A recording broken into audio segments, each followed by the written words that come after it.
నేను బాప్తిసం ద్వారా ఆయన కుమారునితో ఉన్నాను, ఆయన కుమారుడే నా యందు జీవిస్తున్నాడని చెప్పుకుంటూ ఆయన కుమారుడు నీలో లేకపోతే అది నీకు సువర్తమానం ఎలా అవుద్ది? సువర్తమానమా, దుర్వర్తమానమా? ఒకసారి ఆలోచించుకోండి ప్రియులా. దేవునికి ఇష్టలుగా ఉండాలి, దేవునికి దగ్గర అవ్వాలి. దేవుడు తన కుమారుని ద్వారా మనల్ని అందరినీ దగ్గర చేసుకోవాలనుకుంటున్నాడు.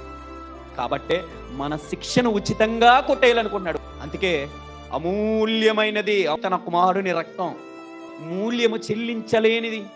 ఆ రక్తాన్ని మన కోసం దారబోసాడు. తన ప్రియ కుమారుని లోకానికి పంపించి ఆ రక్తాన్ని చిందించారంటే దేనికి? మనం తండ్రి యొద్దకు వెళ్ళడానికి. ఆ బలి ద్వారా ఒక మార్గం తెరవబడింది, ఒక మార్గం సుగమమైంది. ఆ మార్గం ద్వారానే తండ్రి యొద్దకు మనం వెళ్ళగలం.